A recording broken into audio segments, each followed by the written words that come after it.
ಯಶವಂತಪುರ ವಿಧಾನಸಭಾ ಕ್ಷೇತ್ರ ಜನಪ್ರಿಯ ಶಾಸಕರಾದ ಎಸ್ಟಿ ಸೋಮಶೇಖರ್ ಅವರು ಗೋಣಿಪುರದ ಹಾಲು ಉತ್ಪಾದಕರ ಸಹಕಾರ ಸಂಘದ 25ನೇ ವರ್ಷದ ಬೆಳ್ಳಿ ಹಬ್ಬದ ಸಮಾರಂಭದ ಉದ್ಘಾಟನೆ ನೆರವೇರಿಸಿ ಮಾತನಾಡಿದ ಅವರು ಅಧಿಕಾರಕ್ಕೆ ಬರುವ ಮುನ್ನ ರೈತರ ಪರ, ರೈತರಿಗಾಗಿ ಹೋರಾಟ, ಅಧಿಕಾರ ಸಿಕ್ಕ ನಂತರ ರೈತರಿಗೆ ದೋಖಾ. 3 ಪಕ್ಷಗಳು ಬೋಗಸ್ ಎಂದು ಹರಿಹಾಯ್ದರು. ಅಂದಿನ ಮುಖ್ಯಮಂತ್ರಿ ಯಡಿಯೂರಪ್ಪ ಆದೇಶದ ಮೇರೆಗೆ ಮಂಡ್ಯ ಡೈರಿಯ ವ್ಯವಹಾರದ ಕುರಿತು ಸಮಗ್ರ ಮಾಹಿತಿ ಕಲೆ ಹಾಕಿ ಸೂಪರ್ಸೀಡ್ ಮಾಡಲು ತೆರಳುವ ಮಾರ್ಗ ಮಧ್ಯದಲ್ಲಿ ಮಾಜಿ ಪ್ರಧಾನಿ ಮತ್ತು ಅವರ ಮಗ ಮಾಜಿ ಮುಖ್ಯಮಂತ್ರಿ ಕರೆ ಮಾಡಿ ಸೂಪರ್ಸೀಡ್ ಮಾಡದಂತೆ ತಡೆಯೊಡ್ಡುವ ಕೆಲಸಕ್ಕೆ ಮುಂದಾಗಿದ್ದರು. ನಂತರ ಮುಖ್ಯಮಂತ್ರಿ ಯಡಿಯೂರಪ್ಪ ದೊಡ್ಡವರ ಕರೆಗಳು ಬರುತ್ತಿವೆ, ವಾಪಸ್ ಬಾ ಎಂದು ಕರೆಸಿಕೊಂಡರು. ಇಲ್ಲಿಯವರೆಗೂ ಮಂಡ್ಯ ಹಾಲು ಒಕ್ಕೂಟಕ್ಕೆ ನ್ಯಾಯ ದೊರಕಿಲ್ಲ ಎಂದು ಬೇಸರ ವ್ಯಕ್ತಪಡಿಸಿದರು. ಅಂದು ನೈಸ್ ಸಂಸ್ಥೆಯವರು ಎಕರೆಗೆ ಕೇವಲ 10 ರೂಪಾಯಿಗೆ 900 ಎಕರೆ ಭೂಮಿ ವಶಪಡಿಸಿಕೊಂಡು ಇಂದು ಟೌನ್ಶಿಪ್ ಮಾಡಲು ಹೊರಟಿದೆ. ಬಿಡದಿಯಲ್ಲಿ ಎಕರೆಗೆ 2 ಕೋಟಿ ನಿಗದಿ ಮಾಡಿರುವ ಉಪಮುಖ್ಯಮಂತ್ರಿ ಡಿ. ಕೆ. ಶಿವಕುಮಾರ್ ಅವರು ಯಶವಂತಪುರ ಕ್ಷೇತ್ರದಲ್ಲಿ ಎಕರೆಗೆ 40 ಲಕ್ಷ ರೂಪಾಯಿ ಪರಿಹಾರ ನಿಗದಿಪಡಿಸಿರುವುದು ಏಕೆ ಎಂದು ಪ್ರಶ್ನಿಸಿದರು. ನೈಸ್ ರಸ್ತೆಯ ಮೇಲ್ಸೇತುವೆ ಕಿರಿದಾಗಿದೆ. ರೈತರಿಗೆ ಪರಿಹಾರದ ನಿವೇಶನ ನೀಡಿಲ್ಲ. 30 ವರ್ಷ ಭೋಗ್ಯದ ಸಮಯ ಮುಗಿದ ಹಿನ್ನೆಲೆಯಲ್ಲಿ ರೈತರಿಂದ ವಶಪಡಿಸಿಕೊಂಡ ಭೂಮಿಯನ್ನು ರೈತರಿಗೆ ಹಿಂದಿರುಗಿಸಬೇಕು, ಇಲ್ಲವೇ ಸರ್ಕಾರ ವಶಕ್ಕೆ ತೆಗೆದುಕೊಂಡು ರೈತರಿಗೆ ಸೂಕ್ತ ಪರಿಹಾರ ಒದಗಿಸಬೇಕೆಂದು ಹಲವು ಬಾರಿ ಮುಖ್ಯಮಂತ್ರಿ ಸಿದ್ದರಾಮಯ್ಯ ಅವರಿಗೆ ಮನವಿ ಮಾಡಲಾಗಿದೆ ಎಂದು ತಿಳಿಸಿದರು. ಬಮೂಲ್ ನಿರ್ದೇಶಕ ಕಾವೇರಿ ಕೃಷ್ಣಪ್ಪ, ಗೋಣಿಪುರ ಹಾಲು ಉತ್ಪಾದಕರ ಸಹಕಾರ ಸಂಘದ ಅಧ್ಯಕ್ಷ ಶಿವರುದ್ರಯ್ಯ, ಉಪಾಧ್ಯಕ್ಷೆ ರಾಜಮ್ಮ, ಗ್ರಾಮ ಪಂಚಾಯಿತಿ ಮಾಜಿ ಅಧ್ಯಕ್ಷರಾದ ಮಹೇಶ್, ಚಿಕ್ಕರಾಜು, ಮುಖಂಡರಾದ ಲಕ್ಷ್ಮಯ್ಯ, ನಾರಾಯಣಸ್ವಾಮಿ ಸೇರಿದಂತೆ ಮತ್ತಿತರರು ಉಪಸ್ಥಿತರಿದ್ದರು.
ಚಾಲನೆಯನ್ನು ಕೊಟ್ಟಿದ್ದಾರೆ.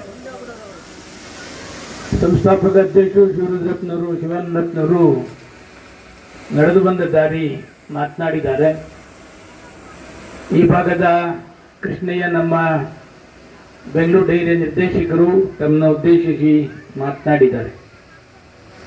ಇವತ್ತು ನಾವು ಎಂ.ಇ. ಕೃಷ್ಣಪ್ಪನವ್ರನ್ನ ನೆನೆಸ್ಕೊಳ್ಬೇಕಾಗ್ತದೆ. ಅವರು ಸ್ಥಾಪನೆ ಮಾಡಿದಂಥ ಬೆಂಗಳೂರು ಡೈರಿ ಲಕ್ಷಾಂತರ ಜನರಿಗೆ ಅನುಕೂಲ ಆಗ್ತಿರ್ತಕ್ಕಂಥದ್ದು ಕೂಡ ನಾವೆಲ್ಲ ನೋಡ್ತಾ ಇದ್ದೇವೆ. ನಾನು ಸಹಕಾರ ಸಚಿವನಾದ್ಮೇಲೆ ಹೆಚ್ಚು ಕಡಿಮೆ ಎಲ್ಲ ಡೈರಿಗಳಿಗೆ ಭೇಟಿ ಮಾಡಿದ್ದೇನೆ. ಎಲ್ಲ ಡೈರಿಗಳು ಬಹಳ ವ್ಯವಸ್ಥಿತವಾಗಿ ಕೆಲಸ ಮಾಡ್ತಾ ಇದ್ದಾರೆ ರೈತರ ಪರವಾಗಿ. ಎಂಟೈರ್ ಮಂಗಳೂರಲ್ಲಿ ಒಂದು ಹ್ಯಾಬಿಟ್ ಇದೆ. ಮಂಗಳೂರಿನ ಜನ ಎಲ್ಲ ಮಿಲ್ಕ್ ನಂದಿನಿ ಬೂತದೆ, ಹಾಲಿರ್ಬೋದು, ಪೇಡ ಇರ್ಬೋದು, ತುಪ್ಪ ಇರ್ಬೋದು, ಆ ಡೈರಿಲಿ ಏನೆಲ್ಲ ಮ್ಯಾನುಫ್ಯಾಕ್ಚರ್ ಆಗ್ತದೆ ಅದೆಲ್ಲವನ್ನ ಕೂಡ ಮಂಗಳೂರಿನ ಜನತೆ ಪರ್ಚೇಸ್ ಮಾಡ್ತಾರೆ. ಮಂಗಳೂರು ಹೊರತುಪಡಿಸಿದ್ರೆ ಮಿಕ್ಕ ಯಾವ ಜಿಲ್ಲೆಯಲ್ಲೂ ಕೂಡ ಅದನ್ನ ನಾನು ನೋಡಲಿಲ್ಲ. ಮೈಸೂರು, ತುಮಕೂರು, ಶಿವಮೊಗ್ಗ ಹಿಂಗೆಲ್ಲ ಕಡೆ ಹೆಚ್ಚು ಕಡಿಮೆ ಡೈರಿಗಳಿಗೆ ನಾನು ಭೇಟಿ ಮಾಡಿದ್ದೇನೆ. ನಾನು ಬೇಸಿಕಲಿ ಸಹಕಾರ ಕ್ಷೇತ್ರದಿಂದ ಬಂದಂತವನು.